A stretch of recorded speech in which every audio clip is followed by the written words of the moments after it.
Tá abrindo aqui o slide, tá?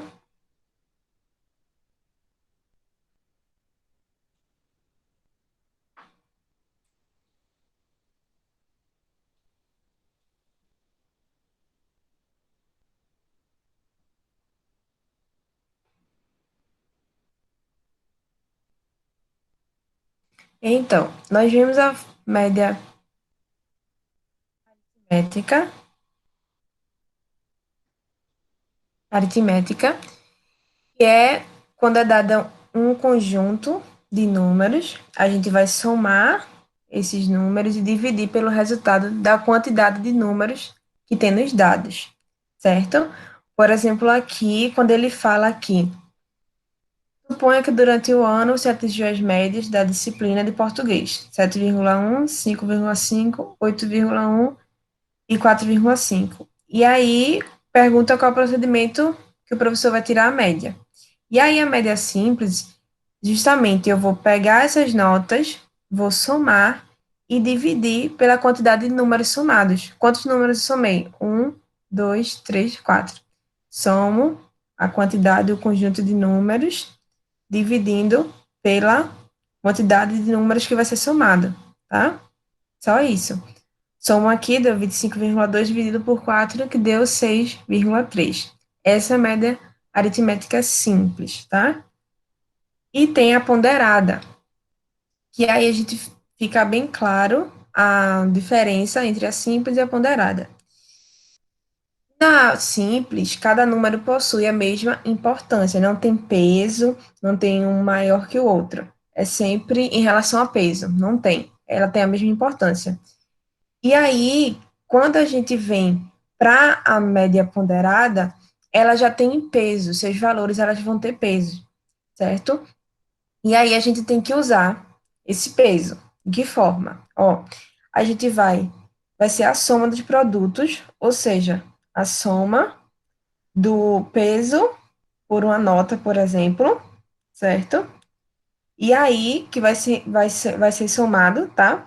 Os valores, a soma do produto dos valores, e vai ser dividido pela soma da quantidade de vezes que os elementos se repetem. Bora por exemplo. Numa avaliação bimestral constituída de duas provas, o aluno tirou nota 6 na primeira, que tinha peso 2, e nota 4 na segunda, que tinha peso 3. Qual foi a média obtida pelo aluno? Nós vamos fazer a soma dos produtos, ó, 2 vezes 6, que o 2 é o peso e 6 é a média, mais 3 vezes 4, onde 3 é o peso e o 4 é a nota.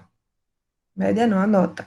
Certo? E vou dividir pela quantidade, pela soma dessa quantidade de vezes que o elemento ele se repete. Por exemplo, aqui eu vou dividir pela soma do peso 2 mais o peso 3, tá certo? Aqui eu faço a multiplicação. Lembrando aqui, primeiro multiplica, depois soma, certo? Que dá 24 sobre 5, que dividido vai dar 4,8. Então, aí a gente percebe, principalmente em uma questão, a diferença da simples para a ponderada. A simples, ela não vai ter, vai ser a mesma importância, não vai ter peso. E quando a gente vai para a ponderada, ela já vai ter peso, tá? E aí a gente tem que usar o peso dessa forma aqui, tá bom? E aí a geométrica, quando a gente dá um conjunto, por exemplo, de n dados, a gente fala que é a raiz enésima. Ó, aqui, ó, a raiz enésima. E aí dá um exemplo, ó, considere conjunto n de dados, x1, x2, x3, n. Isso significa que vai depender, por exemplo, aqui poderia ser 1, 2, 3 até 100, até 10. Então, por isso aqui a gente acaba em xn, porque a gente não sabe até onde vai esses valores. A média geométrica extra entre os dados será, ó, vai ser a raiz enésima do conjunto dos dados. E a raiz enésima vai ser justamente a quantidade dos números dos dados, certo? Ó, por exemplo, aqui. Qual é a média geométrica entre 2, 8 e 32? Ó, Temos 3 dados, certo? Então, vai ser a raiz cúbica. Se a gente tivesse 6 dados, ia ser raiz elevada a 6, certo? A raiz de 6. Se fosse 2 dados, seria a raiz quadrada, certo? E aí, colocamos a raiz cúbica dos dados, que é 2 vezes 8 vezes 32, tá certo? O 3 é por causa da quantidade de dados, e o que fica dentro da raiz é justamente a multiplicação desses dados, certo? E a gente faz a raiz, por exemplo, aqui deu 502, 512, a raiz cúbica de 512, que dá 8, certo? Ó, a média geométrica de 2, 8 e 32, então é 8, certo? E temos a média harmônica. Ó,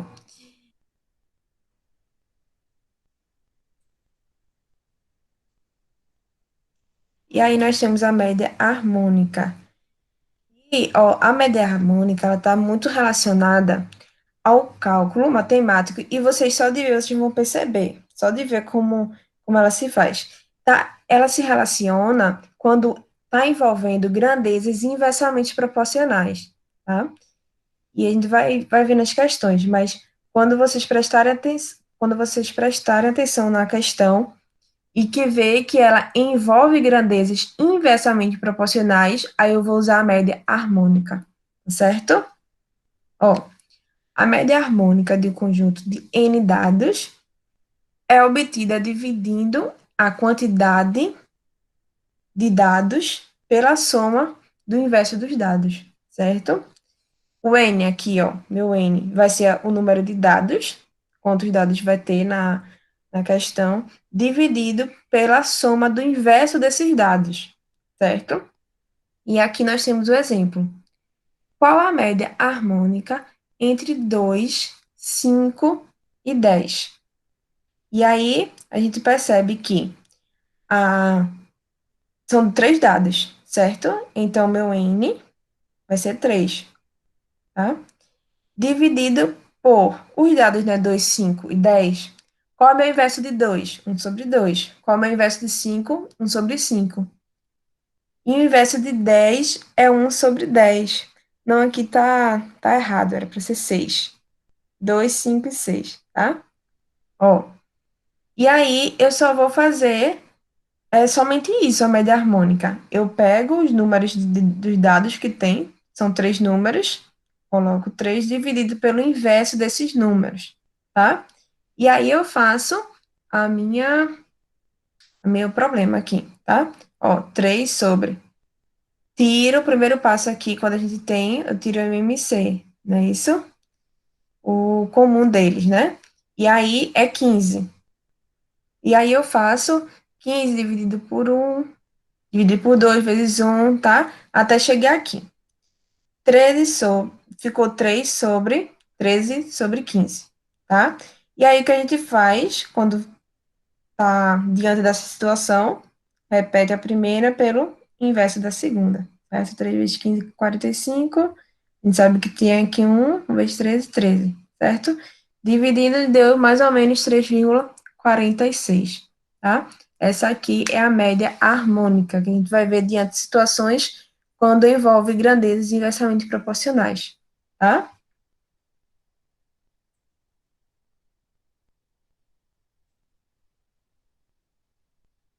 Ó, vamos lá. Potenciação.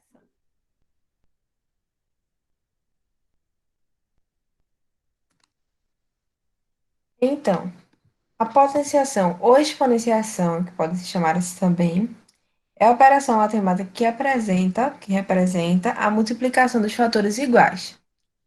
Por exemplo, a elevado a n. O número que eu vou repetir depende do n fatores, de quantos fatores eu vou ter elevado, certo? E aí eu repito, tá? Por exemplo, a elevado a n, eu não sei quanto é n, mas, por exemplo, fosse 5, seria o a repetido 5 vezes, multiplicando, certo? O a tem que ser diferente de zero, tá? E vejamos só, quando a gente fala de a, é a base, certo? Por exemplo. E o n é o expoente, tá? A base é elevado ao meu expoente. E aí, como por exemplo aqui, 2 elevado a 3, a gente vai repetir o 2 multiplicando 3 vezes, certo? Ó, e o 2 é a base, o 3 é o expoente e a 8 que é o resultado do produto, tá? É a potência. O resultado do produto, que é a potência.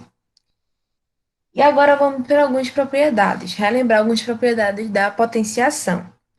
Ó, quando numa potência o expoente é igual a zero, então por isso tem que entender a diferença, né, do expoente e da base, tá? Porque a gente vai, quando a gente vai falar, a gente vai sempre falar o base ou expoente, tá? Toda potência com expoente igual a zero, o resultado vai ser sempre 1. 5 elevado a zero vai ser 1, tá? Então, pode ser qualquer número aqui no lugar de 5 que for elevado a zero vai ser 1, tá certo? Toda potência com expoente igual a 1, o resultado será a própria base. 8 elevado a 1, 8, né? 100 elevado a 1, 100. 400 elevado a 1, 400, certo? E olha só, essa daqui. Quando a base for negativa e o expoente for número ímpar, o resultado será negativo, certo? Ó, aqui, ó, por exemplo, tem o menos 3 e o expoente, ele é 3. O expoente, ele é ímpar, tá? E a minha base é negativa. Então, quando eu vou fazer, ó, menos com menos, mais. Mais com menos, menos, tá? Então, por isso que vai ser, ó, negativo. Então, para vocês não precisarem ficar fazendo jogo de sinais, é só vocês se ligar nessa propriedade. Ah, a minha base é negativa, o meu expoente é um número ímpar, então o resultado vai dar negativo, tá? E no caso, quando a minha base é negativa e o expoente é positivo, o resultado ele será positivo, tá? Até porque, ó, por exemplo, menos 2 elevado a 2. Então, eu vou multiplicar o meu menos 2 duas vezes, certo? E menos com menos vai ser mais. 2 vezes 2, 4. Vai ser mais 4, certo? É só isso, para, se for, por exemplo, um número, porque vejam só, aqui está elevado a 3, tá? Sendo que quando for, por exemplo, elevado a 10, por aí, eu vou ficar fazendo esse jogo de sinal e vai ser um pouco cansativo, eu posso até me perder. Então, por isso é bom se atentar a essa propriedade, que quando a minha base é negativa e o expoente é ímpar, o resultado vai ser negativo. E quando a minha base for negativa e o expoente for par, o resultado vai ser positivo, certo? Ó, quando o expoente for negativo, inverte-se a base e muda-se o sinal do expoente para o positivo. Por exemplo, temos 2 e o expoente é menos 4. Ó, a gente sabe que quando a gente inverte, o 2 vai ser 1/2, tá? Elevado a 4. Ó, o sinal, ele fica positivo, tá bom? E aí a gente faz e continua a potenciação, certo? Quando o expoente for negativo, eu inverto a base e mudo o meu sinal para positivo do expoente, certo? E nas frações, tanto o numerador quanto o denominador ficam elevados ao expoente. Por exemplo, eu tenho, é porque aqui está aqui de lado, tá? Mas, por exemplo, é 2 sobre 3 elevado ao meu expoente, que é 3, tá? Então, esse 3, quando ele está dentro do parênteses, fora do parêntese, significa que ele está tanto para 2 quanto para 3, tá? Por exemplo, aqui, ó. Eu posso, e aí eu faço dessa forma aqui, 2 elevado a 3 sobre 3 elevado a 3 também, tá? Porque quando o meu expoente ele está fora do parêntese, significa que ele é o mesmo expoente tanto para 2 quanto para 3, certo? Ó. E aqui a multiplicação e divisão de potências. Vejam só, quando a gente tem na multiplicação as bases iguais, a gente mantém a base e soma expoente, certo? Ó, a elevado a x vezes a elevado a y. Aí vai ser a, repetir, que a base é igual, elevado a x mais y. Como, por exemplo, ó, 5 vezes 5, eu repito a minha base e somo os meus expoentes. Repito 5 e somo 2 mais 3, que vai ficar 5 elevado a 5. E quando eu for para a minha divisão, eu repito a base e subtraio os expoentes, tá? É só não se confundir. Na multiplicação, eu somo os expoentes. Repito a base, somo os expoentes. Na minha divisão, eu repito a base e subtraio os expoentes, tá bem?